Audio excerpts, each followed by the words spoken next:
thank you for the invitation to speak on this issue.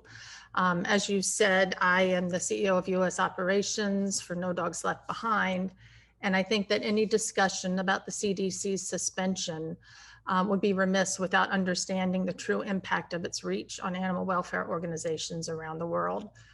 Like all international rescue groups who work tirelessly, dedicating their lives to helping dogs and saving them from the most horrific forms of neglect, abuse, and even slaughter, each and every one, regardless of their size, their location, or their rescue mission, has been handed a devastating blow by the CDC's new rule to suspend the importation of dogs.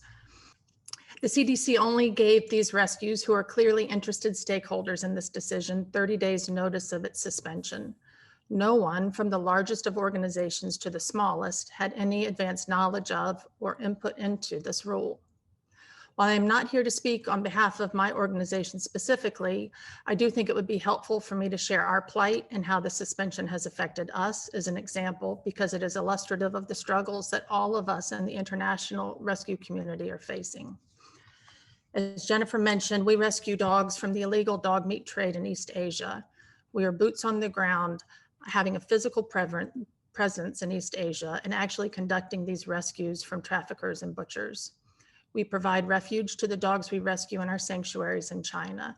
And today we have almost 500 dogs in our sanctuaries, each one saved from the most horrific forms of torture and abuse. Of these 500 dogs, 120 have already been adopted by American citizens, but are currently trapped in China now because of the CDC's suspension. These American adopters have waited months, some over a year, to get their dogs home because of the airline challenges that we have all been faced over the past year due to the COVID pandemic. The CDC's ban was announced in the middle of the summer with only 30 days notice, and heat embargoes in Beijing prevented the exportation of our dogs from China, even though we had flights lined up. So I had to inform 120 adopters that we would not be able to fly their dogs home to them and have no idea when, if ever, we can. What is critical to understand here is the fate of these dogs. Many of the breeds we celebrate and love here in the United States are banned breeds in China. So golden retrievers, German shepherds, huskies, labs, malamutes. Therefore, we can't simply adopt these dogs out in China, because to do so would run the risk of them being brutally killed in the streets or in detention centers from the police. These dogs, including the ones who have loving families waiting for them in America, literally have no place to go. So our shelters are now full to capacity. We can't save any more dogs because if we rescue them, we cannot care for them. We have to be able to fly our dogs out of China and to their adopters in order to continue our life-saving work.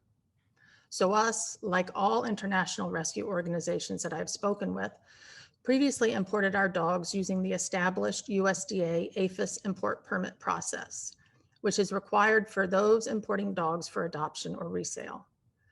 Under this process, APHIS already collects rabies certificates and health certificates for the dogs before they ever get on a plane to enter the United States.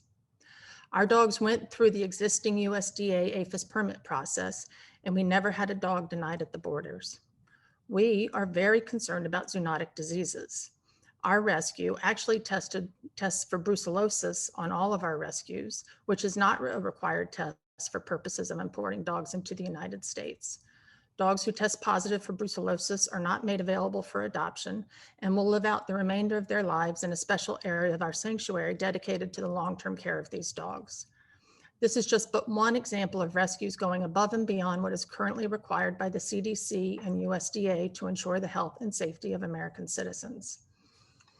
So to that extent that the CDC has concerns with current permitting processes and that it does not provide adequate protection for American citizens, I think that I speak on behalf of all of us in the international rescue community that we would be willing to do whatever is necessary to satisfy the CDC's need to protect the American public. But that doesn't mean that it has to be a wholesale ban on the importation of these dogs. So if I may, for example, the UK has a pet permit process that's been in place for decades. That process includes, in addition to what we currently require here in the United States, a rabies antibody titer test to demonstrate that the vaccine the dog received resulted in immunity to the rabies virus in that dog. The rabies titer is something known to the CDC because it is incorporated into the existing CDC permit process. But for reasons unbeknownst to us, rescues are specifically excluded from using the CDC permit process to import our dogs. There are many who have been in the international rescue world for decades and have extensive experience in vaccinating the dogs that they rescue and keeping them safe. They also have extensive experience importing these dogs into countries around the world.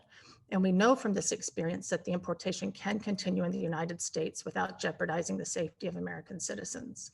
We know the pitfalls, we know the vulnerabilities, and we know the solutions for how to do this the right way. But we were never consulted with the CDC when it was working on this rule. So thank you very much for inviting me to speak on this topic.